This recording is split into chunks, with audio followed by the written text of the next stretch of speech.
किसान भाइयों, अगर आप प्याज की खेती अच्छे तरीके से करना चाहते हैं, अगर आप चाहते हैं कि आपकी प्याज की फसल में जो रोग आते हैं वो कम आए और आप प्याज का अगर अच्छा उत्पादन लेना चाहते हैं, अच्छी फसल लेना चाहते हैं, तो उसके लिए आपको प्याज की खेती के बारे में काफ़ी अच्छे से और काफ़ी सही से जानकारी होना ज़रूरी है। क्योंकि प्याज में कौन कौन से रोग लगते हैं, उन रोगों के बारे में अगर आपको पता नहीं होगा तो आपकी प्याज की फसल बिगड़ सकती है और उससे आपकी प्याज की फसल में प्रोडक्शन कम होगा।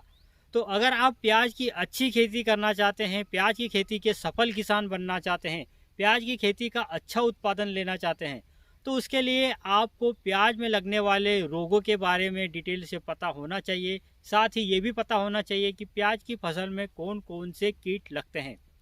तो किसान भाइयों, आज की इस वीडियो में हम यही बात करने वाले हैं और जानने वाले हैं कि प्याज की फसल में कौन कौन से रोग लगते हैं। जैसे कि अगर मैं आपको बताऊं तो सबसे पहला रोग जो होता है प्याज में डंपिंग ऑफ, अर्धगलन की बीमारी इसके अंदर लगती है। अब अर्धगलन की बीमारी कब लगती है, इसको कैसे नियंत्रण करना है, इसकी पहचान क्या है, ये भी हम आज की इस वीडियो में जानेंगे। इसी के साथ साथ पर्पल ब्लॉच जो कि प्याज की फसल में लगता है, प्याज के पत्तों पर धब्बे बनते हैं पीले, उनकी पहचान क्या है, उसको कैसे नियंत्रण करना है, उसके बारे में भी हम वीडियो में आगे जानने वाले हैं। स्टेम फाइल करपा झुलसा रोग जो आता है, जो ब्लाइट रोग आता है, उसको भी कैसे नियंत्रण करना है, इसके बारे में भी डिटेल से बात करेंगे। साथ ही जानेंगे कि प्याज के जो कंद होते हैं वो फटते क्यों हैं, आखिर दो भाग में क्यों बढ़ जाते हैं, इसके बारे में डिटेल से बात करेंगे। और इसके अलावा बहुत सारी बातें और भी प्याज की खेती से जुड़ी हम करने वाले हैं। जैसे कि प्याज में जो कीट लगते हैं, जो थ्रिप्स लगते हैं, उनको आप काफ़ी अच्छे तरीके से कैसे नियंत्रण कर सकते हैं। प्याज में जो जलेबी रोग आता है, जिसकी वजह से अभी कुछ किसान भाइयों की फसल बारिश के समय में जिन्होंने लाल प्याज की खेती करी थी, उनकी फसल, कई भाइयों की फसल खराब हो गई और लाखों एकड़ की फसल, प्याज की फसल खराब हो गई। तो उस रोग को भी कैसे नियंत्रण करना है, आज हम A to Z बात करेंगे प्याज में लगने वाले रोगों के बारे में। तो इस वीडियो के साथ अंत तक बने रहिएगा। मैं हूं आपका दोस्त राकेश, आप देख रहे हैं एग्रीकल्चर स्टार यूट्यूब चैनल और स्वागत है आपका आपके अपने यूट्यूब चैनल पर। तो आपको मैं सबसे पहले बता दूं कि हमने अभी यहाँ पर देसी प्याज, जो रबी की प्याज लगाई जाती है, उसको लगाया हुआ है। आज हमारी प्याज 16 दिन की हो चुकी है। साथ ही आज 16 दिन के बाद इसमें पानी लगाया जा रहा है। अभी इसके अंदर दरारें आ गई हैं, वास्पा कंडीशन भी काफ़ी अच्छे से मेंटेन हो चुकी है। अभी हम इसमें यूरिया के साथ कुछ खाद मिलाकर छिड़क रहे हैं और आप देख सकते हैं कि इधर साइड में पानी भी चल रहा है। तो किसान भाइयों, आपको इस तरीके से पता होना चाहिए कि प्याज में कौन से समय पर आपको कौन सा काम करना है, कौन सी दवाइयों का स्प्रे करना है, किस तरीके से मैनेजमेंट करना है। अगर आप मैनेजमेंट सही करेंगे तो आपकी प्याज की फसल भी काफ़ी अच्छे से ग्रो करेगी। तो चलिए बिना किसी देरी के जान लेते हैं प्याज में लगने वाले रोग और कीटों के बारे में। तो किसान भाइयों, सबसे पहले हम जानते हैं कि प्याज की शुरुआती अवस्था में, बचपन की अवस्था में कौन से रोग लगते हैं। जैसा कि आप प्याज की नर्सरी लगाते हैं, जब नर्सरी 20 से 25 दिन की हो जाती है तो उसमें एक सबसे बड़ी समस्या आती है अर्धगलन, डंपिंग ऑफ की, यानी पौध के मरने की, पौध के गलने की।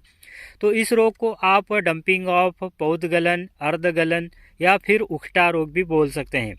तो इसमें क्या होता है कि पौधे पीले पड़ जाते हैं, धीरे धीरे पीले पड़ते हैं, ऊपर की ओर से पीले पड़ते हैं पत्तियां और नीचे की ओर वो पीलापन बढ़ता जाता है। धीरे धीरे वो पौधा पीला पड़कर पूरा सूख जाता है और मर जाता है। तो ये समस्या काफ़ी तेज़ी से फैलती है और बारिश में अगर आप नर्सरी लगाते हैं तो वहाँ पर आपको ये समस्या देखने को मिलती है। अब अगर आपकी प्याज की नर्सरी में उखटा रोग या अर्धगलन की समस्या है तो वो उसकी जब आप ट्रांसप्लांटिंग करते हैं वहाँ पर भी पौधे मरना शुरू हो जाते हैं। तो इसके लिए आपको एक ही उपाय करना है कि प्याज की नर्सरी को स्वस्थ रखना है और जो बीज आप ले रहे हैं वो आपको स्वस्थ बीज का चुनाव करना है। अगर प्याज की नर्सरी स्वस्थ रहेगी तो आप ट्रांसप्लांटिंग जब करेंगे तो वहाँ पर पौधे स्वस्थ रहेंगे और काफ़ी अच्छे से नई जड़ों का फुटाव करेंगे और पौधा काफ़ी तेज़ी से चलने लगेगा। तो अब हम बात कर लेते हैं इसको कंट्रोल करने के लिए आप कौन कौन से फंगिसाइड का उपयोग कर सकते हैं। कार्बेंडाजिम प्लस मेनकोजेब का उपयोग कर सकते हैं, जिस पर हमने अभी एक वीडियो दिया है जो कि आपको यूपीएल के साफ में मिल जाएगा, या फिर आप कृषि रसायन का CM75 लेते हैं उसमें भी आपको यही कंटेंट देखने को मिल जाता है। तो आप कार्बेंडाजिम प्लस मेनकोजेब 30 ग्राम का उपयोग कर सकते हैं, या फिर आप थाइफिनेट मिथाइल जो कि रोको के नाम से आपको मार्केट में मिलेगा उसका उपयोग कर सकते हैं, या फिर आप मेनकोजेब प्लस मेटालेक्सिल ये जो आता है रिडोमिल गोल्ड इसका उपयोग कर सकते हैं। और इन तीनों में से आप किसी भी एक फंगिसाइड का उपयोग कर लें, लेकिन अगर अच्छा रिजल्ट लेना है आपको तो मैं कहूँगा कि आप थाइफिनेट मिथाइल का रोको का उपयोग करें, या फिर आप मेनकोजेब प्लस मेटालेक्सिल जो कि रिडोमिल गोल्ड के अंदर आता है इसका उपयोग करें। बात करें मात्रा की तो आपको थाइफिनेट मिथाइल रोको 70% का उपयोग 50 ग्राम प्रति 15 लीटर पानी के साथ मिलाकर उपयोग करना है, या फिर अगर आप रिडोमिल ले रहे हैं तो आपको 60 ग्राम प्रति 15 लीटर पानी के साथ मिलाकर उपयोग करना है और अच्छे से ड्रेंचिंग करना है। और अगर यह समस्या आपकी नर्सरी में है तो मैं आपको रिकमेंड करूंगा कि आप इस पर हमने जो एक डिटेल से वीडियो प्रैक्टिकल करके दिखाया है उस वीडियो को देखें तो काफ़ी अच्छे से समझ जाएंगे। इस रोग के बाद बारी आती है स्टेम पाइल करपा झुलसा रोग की। जब आप प्याज की ट्रांसप्लांटिंग कर देते हैं तो 10 से 12 दिन के बाद से यह रोग प्याज में शुरू हो जाता है। तो आप इस रोग को स्टेम पाइल भी बोल सकते हैं, या फिर करपा झुलसा रोग, या फिर ब्लाइट रोग भी बोल सकते हैं। तो देखिए इस रोग की पहचान क्या होती है। जैसा कि आप वीडियो के अंदर देख रहे हैं, पत्तों पर पीले पीले धब्बे बनते हैं। सबसे पहले तो पत्तों पर इस तरीके से पीले पीले धब्बे बनेंगे, जैसा कि आप वीडियो के अंदर देख रहे हैं। तो इस तरीके से पहले पत्तों पर पीले पीले धब्बे बनते हैं, और धब्बे बनने के बाद पत्तियां ऊपर की ओर से झुलस जाती हैं। इस तरीके से झुलसने के बाद क्या होता है कि पत्तियां जली हुई दिखाई देती है, और अगर ज़्यादा मात्रा में झुलसा रोग आ जाए तो आपकी प्याज की फसल को काफ़ी ज़्यादा मात्रा में प्रभावित कर देता है। तो इस तरीके से पत्तियां झुलस जाती है, तो यह इसकी पहचान हो गई। अब हम बात कर लेते हैं कि इसका आपको उपचार कैसे करना है, इसका नियंत्रण कैसे करना है। तो इसके नियंत्रण के लिए भी आप वही थाइफिनेट मिथाइल रोको का उपयोग कर सकते हैं।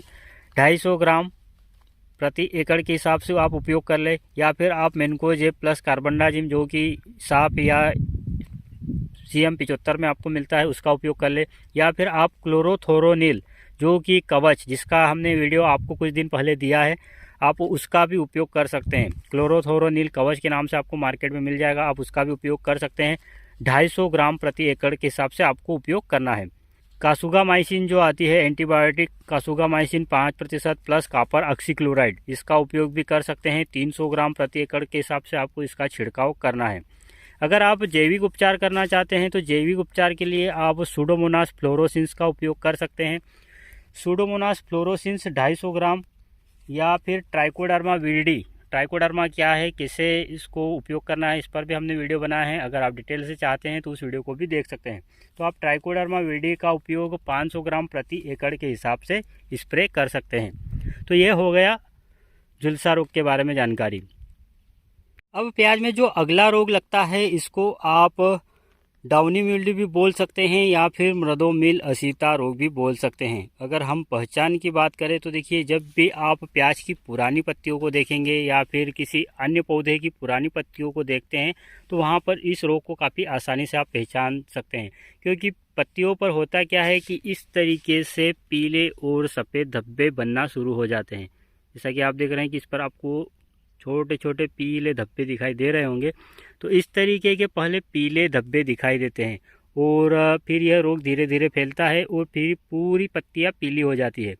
तो अगर आप किसी चौड़ी पत्ती वाली फसल को देखेंगे तो उसके नीचे ऊपर की ओर पीले और सफ़ेद धब्बे दिखाई देंगे, और नीचे की ओर आपको रुई जैसा फफूंद जैसा साफ दिखाई देगा।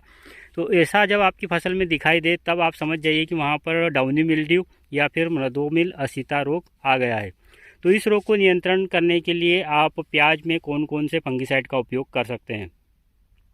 तो मृदोमिल असीता या फिर डाउनी मिल्ड्यू को कंट्रोल करने के लिए आप ट्राइकोडर्मा विरिडी का उपयोग कर सकते हैं।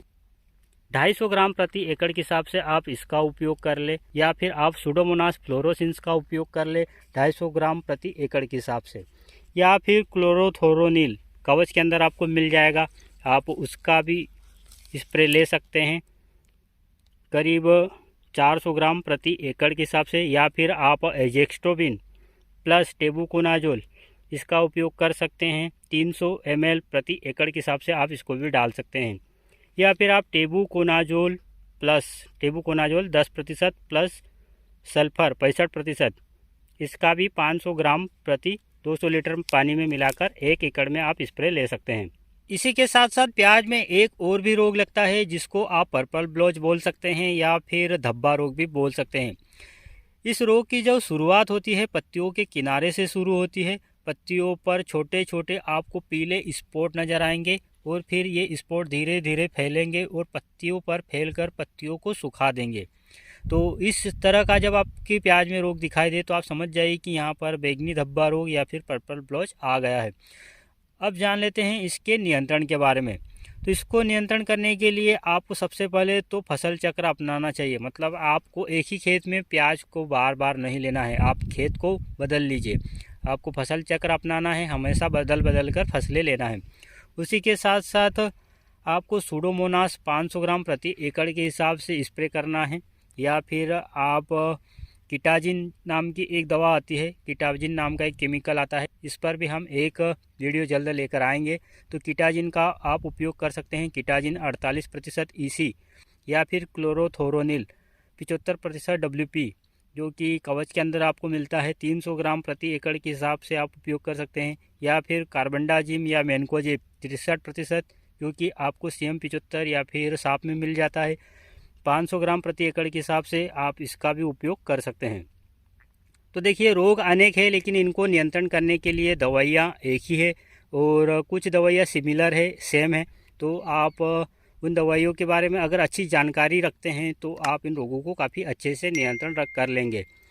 तो यहाँ पर जो सबसे ज़्यादा यूज़ होने वाले फंगिसाइड है इन पर हमारी कंटिन्यू वीडियो आ रही है। आप हमारे चैनल से जुड़कर उन वीडियो को देखकर दवाइयों और फंगिसाइड के बारे में अच्छे से जान सकते हैं। अब हम जान लेते हैं कि प्याज में जो कंद बनते हैं वो कंद आखिर फटते क्यों हैं, 2 भाग में क्यों बढ़ जाते हैं। तो इसका एक ही कारण है, एक तो खाद मैनेजमेंट, दूसरा वाटर मैनेजमेंट। अगर आप प्याज में जब सिंचाई करते हैं तो आप अगर खेत को ज़्यादा सुखा देंगे और वहाँ पर फिर आप उसकी सिंचाई कंटिन्यू करेंगे तो उसमें क्या होगा कि इस तरीके की समस्या बनेगी। अनियमित सिंचाई करेंगे तो सिंचाई का प्रॉपर तरीके से ध्यान रखें, खेत को ज़्यादा सूखने ना दे। अगर खेत ज़्यादा सूखेगा तो वहाँ पर 2 प्रकार की समस्या आएंगी। एक तो पौधे तनाव में चले जाएंगे, दूसरा कि प्याज में जो कंद फटने की समस्या है ये भी आएगी। उसी के साथ साथ प्याज में जो थ्रिप्स आता है सबसे ज़्यादा मात्रा में, अगर आप लेट सिंचाई करते हैं तो थ्रिप्स की एंट्री भी काफ़ी ज़्यादा होती है। तो सिंचाई का काफ़ी अच्छे से ध्यान करें, सिंचाई को अच्छे से मेंटेन करें। उसी के साथ साथ आप उर्वरक की मात्रा भी बराबर तरीके से दें, खाद की मात्रा भी मेंटेन करके चलें, तो इस तरीके की समस्या आपको देखने को नहीं मिलेगी। तो इस तरीके से आपको खाद और सिंचाई का मैनेजमेंट अच्छे से करना है। अगर आप अच्छा मैनेजमेंट रखेंगे तो कंद फटने की समस्या आपकी प्याज में नहीं आएगी। और हाँ, इसके साथ ही अगर आप बीज गलत ले लेते हैं या फिर अगेती बुआई कर देते हैं, ज़्यादा अगेती बुआई करते हैं, तो वहाँ पर भी इस तरीके की समस्या आती है प्याज के अंदर।